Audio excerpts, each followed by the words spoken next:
Yo, look at that. I'm telling you guys right now, if this is your first time making dumpling wrappers, you're gonna have so much fun that you will never go back to buying store-bought dumpling wrappers ever again. I'm telling you the truth right now.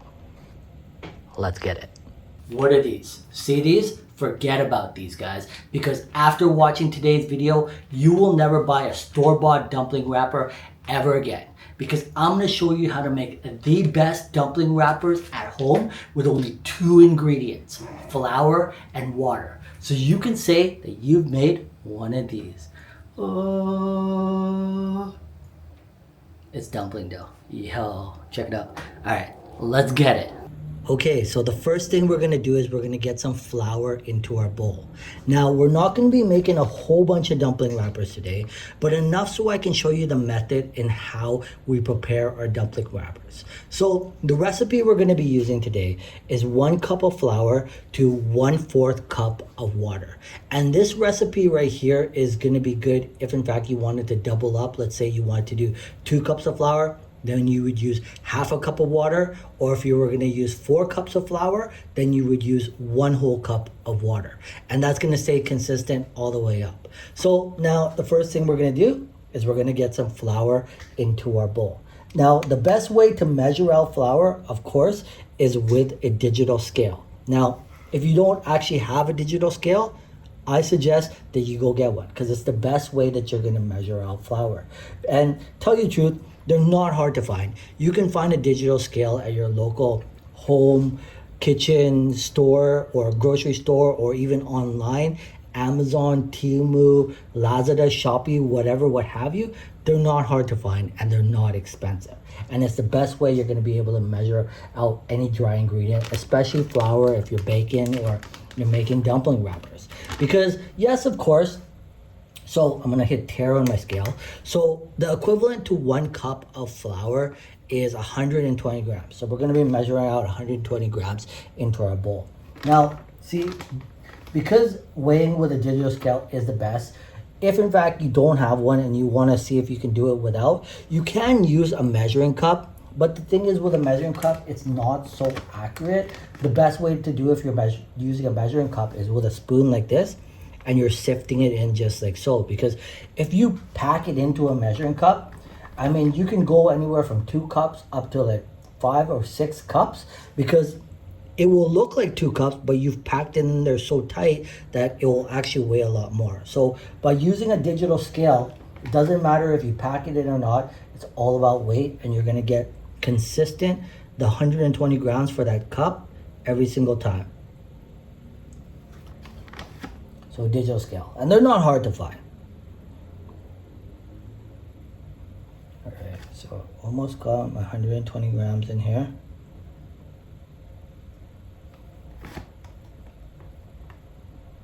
All right, there it is. So 120 grams of flour in our bowl.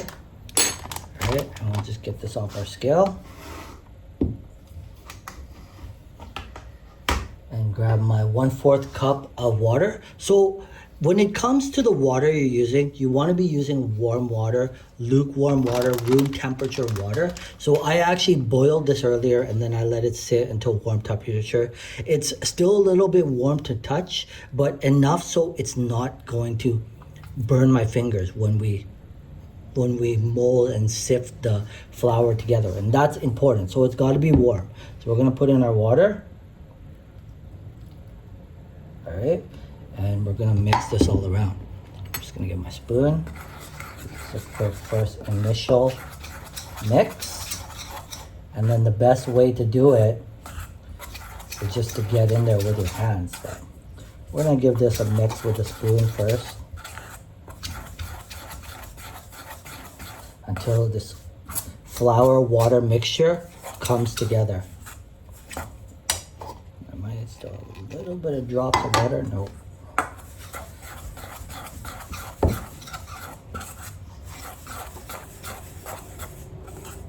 Now this may take about 10 minutes or so for your flour water mixture to come together, but just keep doing it until you get it together. And if in fact you don't have an electronic mixer at home, the best way often is to just get in there with your hands.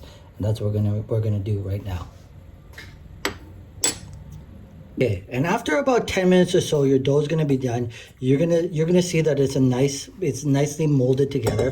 What you're gonna wanna do is you're gonna wanna make it into somewhat of a nice little ball. So you don't see a lot of cracks in your dough.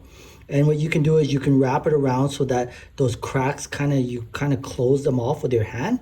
And then what we're gonna do is we're gonna let it sit on a table under some plastic for just a few minutes to let that dough rest. Just like so. Okay, so after you've let your dough sit for a while and it hasn't dried out, you're gonna see you've got a nice perfectly shaped ball of dough here. Now, you've probably watched other videos or maybe you've seen other people turn this into a donut. And we can do that right now. We can roll this into a donut. And what we do is we roll this out just like so, right? And we want to keep it consistent. And then we're going to chop this up into pieces so that we can make our dumpling dough. But see, what's wrong with this method is sure this works, but it's not going to be consistent.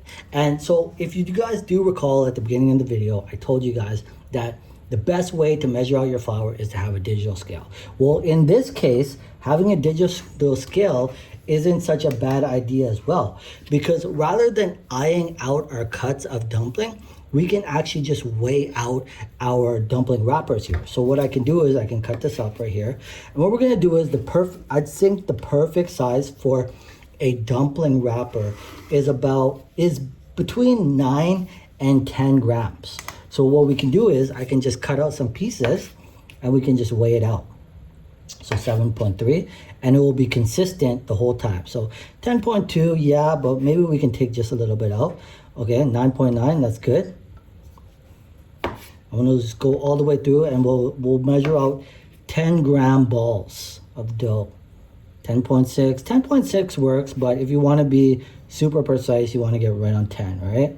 All right. 10.6 again. All right, there it is, 10. 13.3, a little bit too much. 11.6. 9.9, good enough. Okay, and then we'll just continue this down until we do all of our dough. So now you can see out of 1 cup of flour, we were able to get 17 dumpling rolls, although these don't look like dumpling rolls yet. Well, what we're gonna do is we're gonna take the same method as what we did when we finished our flour. We're gonna roll these into balls so that they're little balls, and you wanna get rid of the cracks. So if you kind of push the cracks to the bottom, just like so, and then you put it on your table, you got a nicely perfect circle right there, right? And you can do that to all of your little dough balls, right? So you kind of get rid of the cracks and then you push it down to the bottom and you mold it into kind of a little circle marble, just like so, okay? And we let them sit. And we do that to all of them until we've got all 17 of our dough balls in perfectly shaped balls.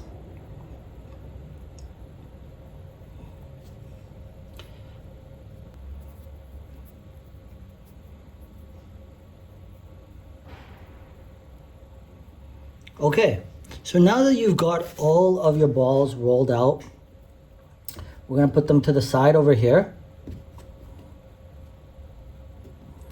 All right.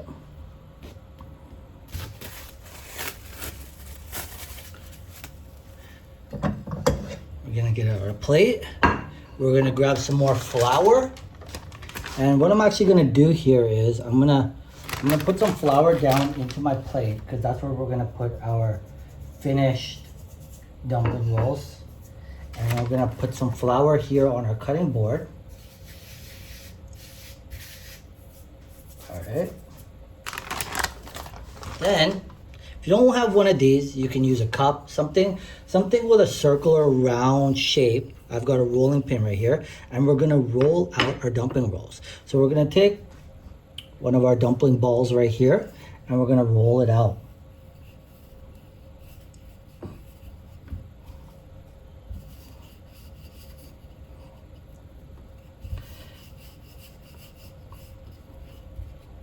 Now you don't want them to be too thin, but you want them to enough so that you can fit your dumplings into your wrapper.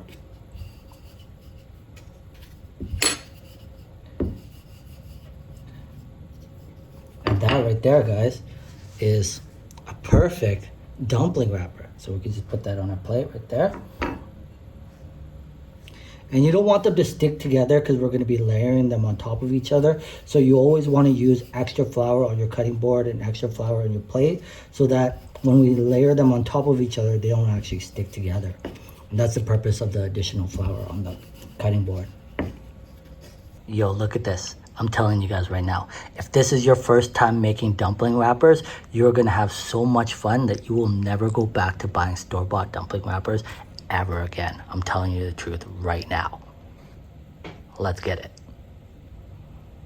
All right, there it is, guys. So my dumpling wrappers are done. It's always a good time to make your own dumpling wrappers at home. If in fact you don't have enough time to make your own dumpling wrappers, there are store-bought dumpling wrappers. I mentioned to you guys at the beginning video, I do have my store-bought dumpling wrappers there. But if in fact you do have the time to make your own dumpling wrappers, you will never go back because it's just the whole process is just a whole bunch of fun, and it makes eating them after like even 10 times better. The fact that you made the whole thing from scratch, including the wrapper.